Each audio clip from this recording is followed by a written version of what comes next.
आणखी एक महत्त्वाची बातमी, विशाल पाटलांच्या जनसंपर्क कार्यालयाचं नामांतर करण्यात आलेलं आहे। विशाल पाटील यांच्या कार्यालयाला आता वसंतदादा भवन असं नाव देण्यात आलेलं आहे। इथे एक दृश्य आपण बघतोय, अपक्ष लढण्यावरती ते ठाम आहेत आणि त्यांच्या बाजूने अर्थातच त्यांचे कार्यकर्ते सुद्धा तेवढेच ठाम असलेले पाहायला मिळतात। त्यामुळे काँग्रेसचं नाव जे होतं ते कार्यालयावरचं बदलण्यात आलेलं आहे आणि वसंतदादा भवन असं आता त्यांच्या पक्ष कार्यालयाचं नाव करण्यात आलेलं आहे। सांगली काँग्रेस भवनचं नाव बदलून आता ते पूर्णपणे बदलण्यात आलेलं आहे। वसंतदादा भवन असं नाव या काँग्रेस पक्ष कार्यालयाला देण्यात आलंय।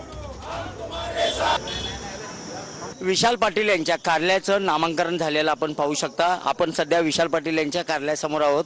हेच ते विशाल पाटील यांचं जनसंपर्क कार्यालय।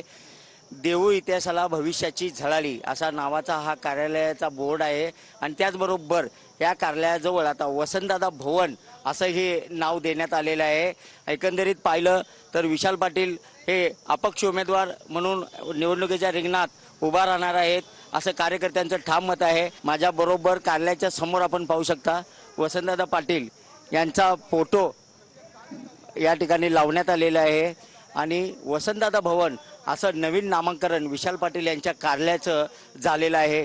एकंदरीत पाहता विशाल पाटील हे वसंतदादा पाटील यांचे नातू आहेत आणि एकंदरीत पाहता तिकीट डावलल्यानं नाराज झालेले आक्रमक कार्यकर्ते आता या विशाल पाटील यांच्या या कार्यालयासमोर जमा झालेले आहेत। या ठिकाणी त्यांनी घोषणाबाजी सुद्धा दिलेली आहे आणि कोणत्याही परिस्थितीत उमेदवारी अर्ज मागे घ्यायचा नाही असा निर्धार त्यांनी ठाम केलेला आहे।